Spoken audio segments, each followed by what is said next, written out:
ไม่สูงค่ะเมื่อในเป็นวันที่29เดือนธันวาคมที่11ปี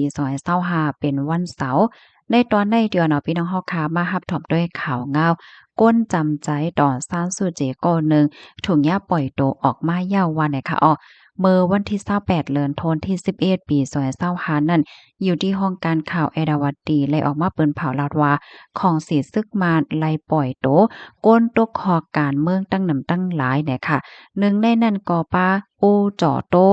มวนตั้งเนี่ยก็ยามเป็นโหนาก่อกรรมการข้อมูลข่าวสารปาร์ตี้นกยุง NLD ค่ะและได้เรียกว่าเป็นก้นก็อันลำลองลองใหญ่อันจอยการจอยงานต่อซานสุจิไว้ให้จังไหนค่ะอ้อ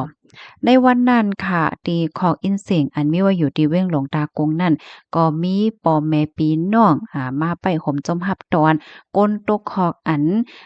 ตั้งฝ่ายของเสียซึกมานเขาปล่อยออกมานั่นตั้งนำตั้งหลายเนี่ยค่ะอ้อมื้อหนังปอไม่พี่น้องเนี่ยก็เผอว่าไลหันกันยอก็อ่อนกันจมๆซื่อๆกอดกันแหน่ดอกมังก็ซำปอให้น้ำตาเปาะออกเฮ็ดจังไหนก็มีเนี่ยค่ะอ้อ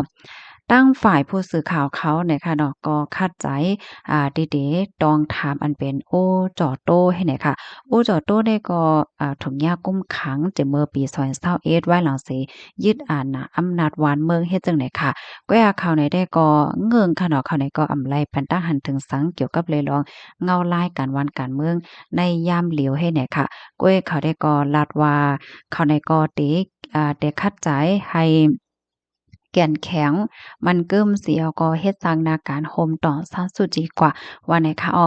ต่อถึงเมื่อเลียวข่าวง้าวลองปล่อยโตต่อซานซูจีได้ก็ไปมีว่าหือไปยินว่าหือคันนะค่ะนี่ก็เป็นข่าวเงาค่ะเนาะที่ในเมืองโฮมตวเมียนมาว่าเฮ็ดจั่งไหนเนี่ยค่ะอันจังหนังที่เฮาคาฮู้กันค่ะเนาะเมื่อป่นมาอำหลายวันได้อยู่ที่ทางฝ่ายของเสซึกมันเขาเนี่ยก็ไล่ออกมาเปิ้นเผาลาดว่าเขาเตปิกแบดอัมโมมาตรา5059และก็ที่อัญญาเอาตั้งผิดว่าลอยอันนี้ก็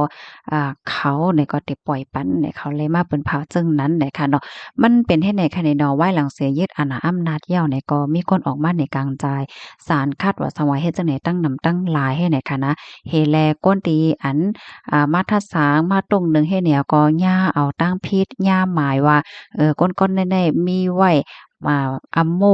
5059แหมาเจอไหนก็ย่างยอบไว้ให้นั้นขนาดมาเจอก็ซ้ำปลายไว้ปลายก็มีไว้อยู่ต่างที่ต่างตั้งนอกวันนอกเมืองแหละเจ้าไหนให้เนี่ยเนาะเมื่อเร็วได้ก็ป้องว่าก้นที่อันย่างยอบไว้นั่นในเขาในก็ปล่อยพันแลก้นที่อันปลายไว้นั่นสังว่าพอขึ้นเมืองในก็เขาก็มีตั้งพิษเหย้านั่นน่ะเนาะเขาก็ จังย่างยอบเหย้าให้ไหนมื้อหนังมื้อกูปอกได้ก็มื้อเข้าไปปิกอะหมู่อันในๆไหนก้นที่อันย่าว่ามีตางเพศอะหมู่อันในไว้เนี่ยเพราะว่าพอขึ้นเมืองก็มันก็จังย่างยอบให้ไหนนั้นขนาดเนาะลองตามมาได้ก็เป็นว่าเฮ็ดไหนค่ะตอนได้ก็มีหนังในก้อยเนี่ยค่ะกำในก็ได้ย้อนมาอ่านตั้งหันถึงพี่น้องเฮาแหน่เนาะถ่อมกันอยู่ที่ไรตั้งไรวันไรเมืองไรเนี่ยก็ต้องตักกันมาลายเนี่ยค่ะอ้อ พี่น้องค่ะถามมาว่าเงาลายที่เมืองอเมริกาในวันมื้อนี้เป็นหืบพองเลยค่ะเนาะก็ติย้อนลัดนี้ลองคืบหน้าค่ะเนาะไหว้หลังสีมีผู้ชายก็หนึ่งเขากว่ายื้อฝ่ายห่มลมที่หิมเฮิรนหอขาวที่เหตุการณ์ของหลวงปองจึงนั่นน่ะค่ะนะแล้วก็ข่าวย่ำสึกมาเนี่ยก็มีข่าวมีเงามีเปิงมีคอเปิ้นผ่าแล้วเจ้าไหนออกมาตั้งนำตั้งหลายเนี่ยค่ะเนาะเมื่อหนังเมื่อวานในเฮาค่ะเนี่ยก็เลยรับรู้กว่าว่า เขาในก็ปิกลองรับก้นปลายเพอันลงมาที่เมืองอัฟกานิสถานตั้งหมดให้แหน่ค่ะนะเหลือเสนั่นก็ยังออกข้อเปิ้นผ่าว่าให้ขึ้นทัดก้นที่อันยิบไว้เขียวตา19เมืองเฮ็ดจังเนี่ยเนาะเฮแลในวันเหมือนในซ้ำมีลองคืบหน้าออกมาเที่ยงว่าลองอันเปิดให้ก้นยืนย้อนแต่เป็นก้นปลายเพนั่นก็ปิกเหย้าไหนค่ะอ้อมืออ่อนตั้งในมันติมีขนาดเนาะเหมือนจังหนังว่าก้นหมางก้อหมางก้นในคณะเขาในก็เอาวีซา มีวิสาว่ากว่าขึ้นเฮียนให้เนี่ยเพราะว่ากว่าขึ้นเฮียนเหย้าไข่ปอกขึ้นเมืองไหนเขาก็กว่ายืนเป็นก้นปลายเพเนี่ยมันไรน่ะเนาะมันก็เอาวิสาแอลแลว่าซังไว้ให้จึงไหนเพราะว่ามาถึงเหย้าไข่ขึ้นปอกเหย้าเนี่ยเขาเนี่ยก็กว่ายืนเป็นก้นปลายเพเฮ็ดจังไหนค่ะเมื่อเลียวในตอนตาก้นที่อันมาถึงเหี่ยวก็ยืน ยืนตายย้อนเป็นก้นปลายเพแน่ไหลเหย้าในค่ะเนาะปิกเหย้าในค่ะในก็เปิ้นพาออกมาเมื่อไกลเมื่อในก้อยเฮ็ดในค่ะเนาะแต่ปิกหึงตาข้าวตั้งกาหือแต่ก็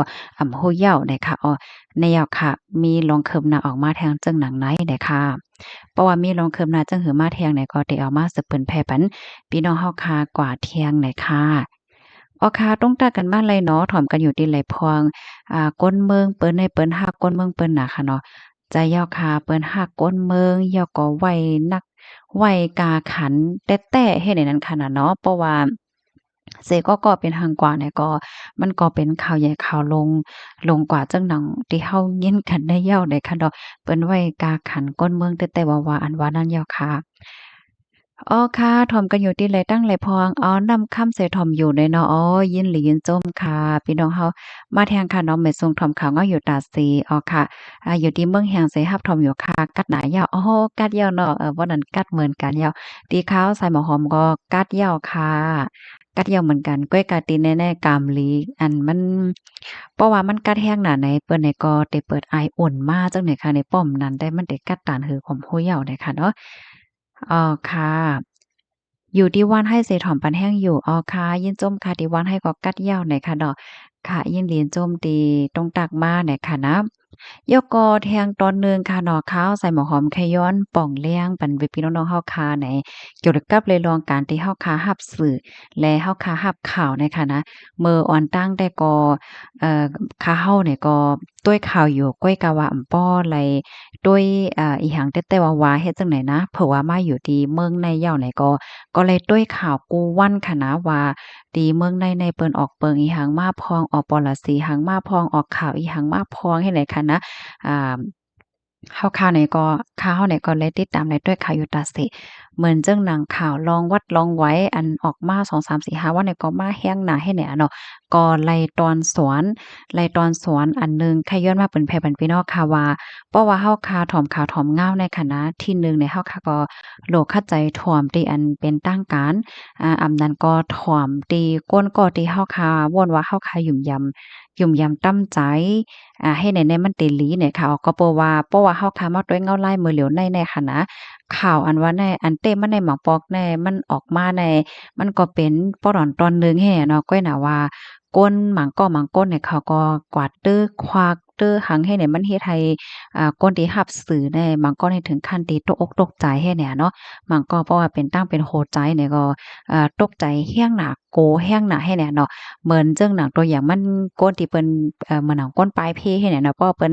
ออกเปิงมาว่าก้นปลายเพเป็นนี่เป็นแบบบางก้อนในตกอกตกใจกันแห้งหนักให้นั้นขนาดเนาะกำนั้นแลเพราะว่าเฮาคาดถอมข่าวที่เป็นตั้งการ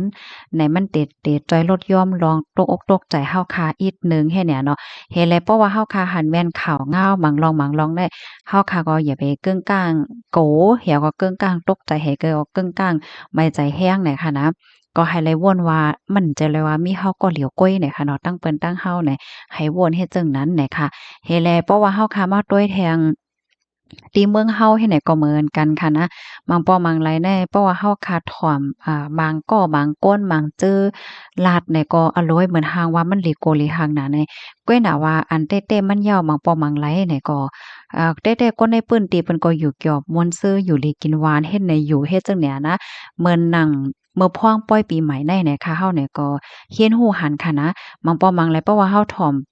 เปิ้นลาดในออนไลน์ว่าหางว่าใน เหมือนทางว่าลิโกลิกากเหมือนทางว่ามีก้นมีหางให้แหน่เนาะก้อยกะว่าเมื่อพ้องป้อยปีใหม่525ในเฮาค่ะเนี่ยก็เลยหันก้นหวานก้นเมืองหันก้นหนุ่มหันลูกอ้วนมันในตั้งกาว่าหางว่าเกี่ยวๆมนๆว่าหางว่าเฮ็ดจังได๋ตั้งน้ำเนี่ยค่ะเนาะก็อันแค่ลาได้ตอนได้ก็เมื่อเฮาค่ะรับสื่อนั่นเฮาก็ยุ่มพองยุ่มพองแล้วก็ให้เฮาค่ะทัดด้วยจ้อมก็ลีอยู่ในแค่ปันข้อแนะนำจังไหนเนี่ยค่ะเนาะในตอนดาคาเฮาเนี่ยก็หนังหือข้อมูลข่าวกูอ่านๆค่ะเนาะให้ป้อเตจังมีพรหลีพันพี่น้องค่ะนั่นก็ได้คัดใจม่วนเมเหี่ยวก็ได้คัดใจปกป้องกว่าในค่ะนะยินจมกูก็ที่รับถอมปันแห้งค่ะเอาไม่ทรงค่ะ